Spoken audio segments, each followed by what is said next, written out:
Good morning. Today is the Sunday School lesson for August 16th, 2020.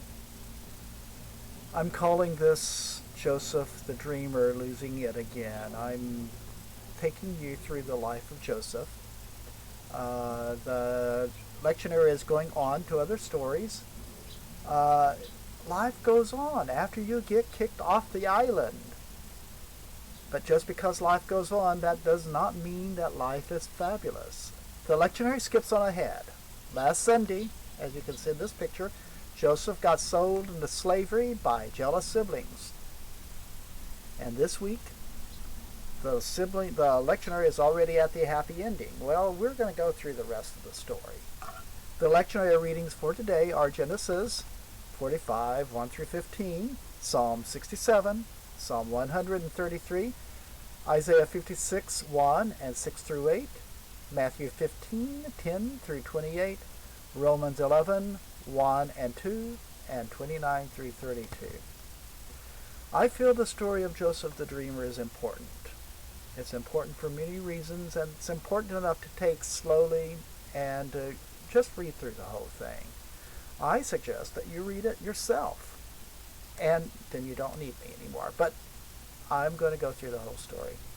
Last week we covered the part of the story where Joseph lost everything. He was a 17-year-old rich kid, possibly that culture's version of a playboy. And that chapter ended with him kidnapped by his own family members and shipped off as a slave. For some persons, that would be the end of the story. I think I would just give up right then and there. If it were me, I'd hate my family, my culture, and I'd hate my God. They got me into this, right? Not that hate is a good thing, but it is a human thing, and I'm human. Let's read through this part of the story slowly. Genesis 39. And Joseph was brought down to Egypt, and Potiphar, an officer of Pharaoh, captain of the guard, he was an Egyptian, that is to say. He brought him out of the hands of the Ishmaelites, which had brought him down hither. And the Lord was with Joseph. And Joseph was a prosperous man. In other words, he was in the house of his master, the Egyptian. Ordinary persons did not have a whole lot of rights back then. In those good old days, here the phrase prosperous means that whatever Joseph did well. It doesn't mean Joseph had anything. He still didn't have anything. What he had was all Potiphar's. In other words, he did not try to become a curse for Potiphar. His slavery was not something he could do anything about. So he worked hard. He might have been planning on escaping later or something, but that is certainly not mentioned in the Bible. He really had nowhere to go. His own family had sold him into slavery, so where would he go? And his brothers would just kill him. We don't know for sure what his skills were to start out with, except dreaming dreams and getting his peers angry with him. He seemed to be good at those two things. He apparently tried to put that last skill aside and tried to ingratiate himself with his new acquaintances. Something new with Joseph. Now the Lord was with him. Perhaps God was there earlier, but Joseph had been so full of himself that he ignored God. And his master saw that the Lord was with him, and the Lord made all that he did to prosper in his hand. Joseph still had some kind of ambition. He wanted to be somebody, but he was just a slave. So, he just worked hard. And Joseph found grace in his sight, the sight of Potiphar, and he served him, Potiphar, and Potiphar, made him, Joseph, overseer over his, Potiphar's house. And all that he had, he put into his hand. In other words, Joseph was a steward. In fact, he worked so hard that his master was impressed and promoted Joseph to be the top dog of the house. He made him overseer of everything. Joseph was still a slave, but he was an important slave now.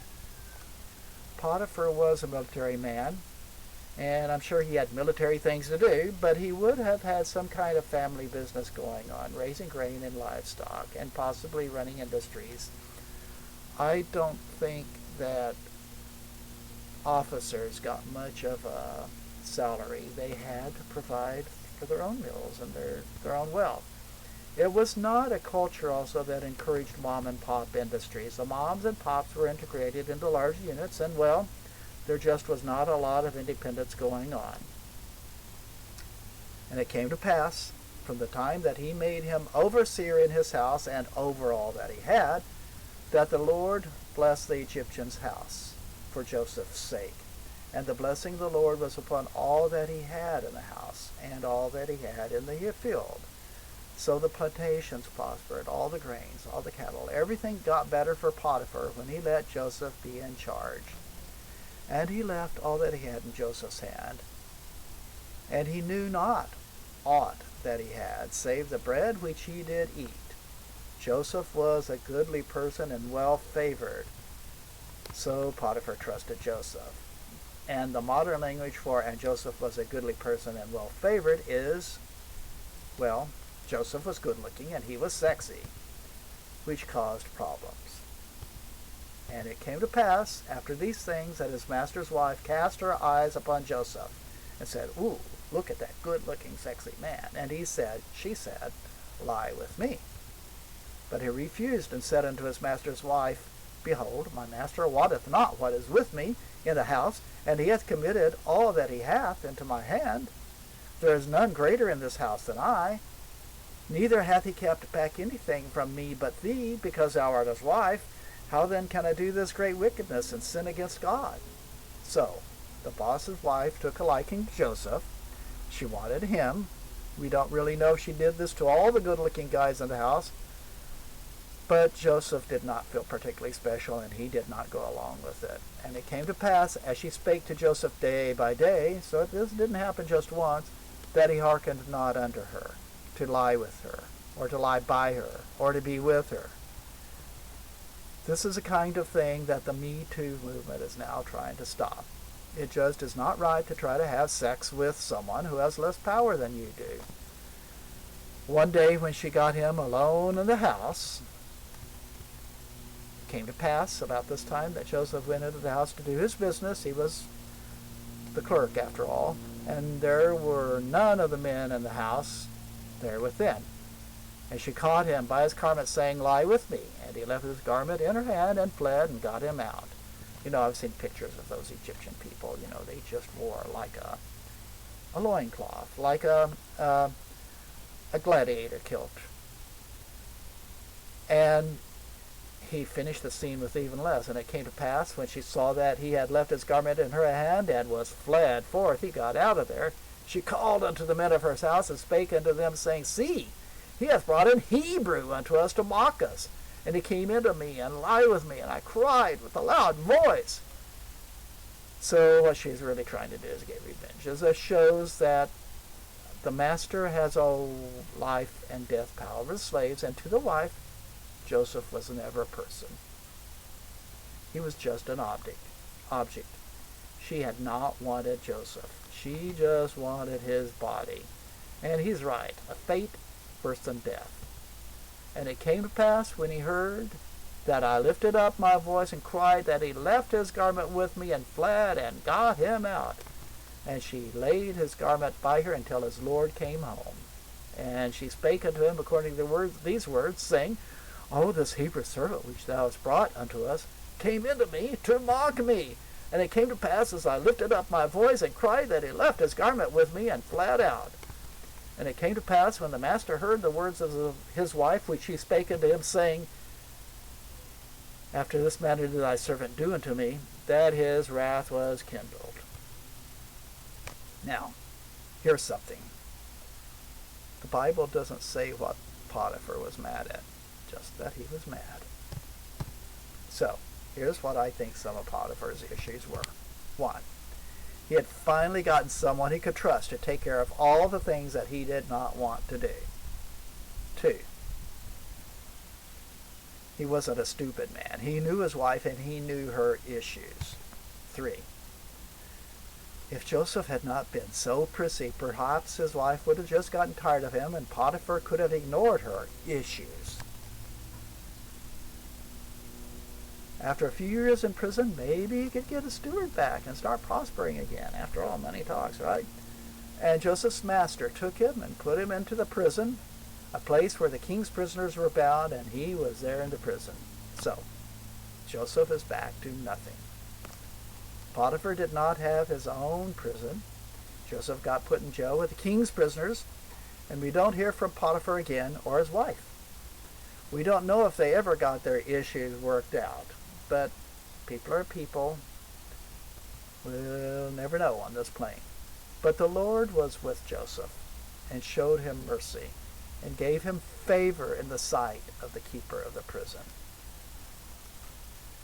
And the keeper of the prison committed to Joseph's hand all the prisoners that were in the prison, and whatsoever they did there, he was the doer of it. So one of Joseph's character traits is that he can get people to trust him. Also, don't forget, the Lord is with Joseph now. So before that, he was just a punk who got his brothers mad at him. He could dream dreams and get people angry at him. But now he can get people to trust him, and he is trustworthy. The keeper of the prison did not look to anything that was under his hand, because the Lord was with him, and that which he did, the Lord made it to prosper. At the end of the chapter, Joseph has lost everything for the second time. He started out as a rich kid, became a penniless slave, became an important slave to an important official, and is now back to nothing, and in prison to boot. But what he has now is a steadfast, only hinted at in his original search for his brothers. Remember, he walked 81 or more miles to find them, and had no idea where they were when he started out. His resolve not to betray the trust of his master is placed in him, and now he's earned the trust of his keeper. There's nothing good about being a slave. There's nothing good about being a prisoner. There is good in earning trust. There's good in not losing track of who you are and keeping your own sense of good operating even in a toxic situation. It does not look like Joseph is a winner at the end of this chapter. It looks like he's still just a loser. But at least he's a loser with a good quality or two. So, I'm going to leave that right there. Sometimes it looks that looks like we are losers. Sometimes all we have is ourselves. And that's when we have nothing, is that God. That's when God works with us. So God, I ask that you be with us. I ask that you help us to, be your hands on this planet. Ask, Lord, that you help us to be kind to the people around us.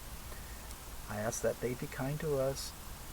Help us to do your will and do good things. In Jesus' name, amen.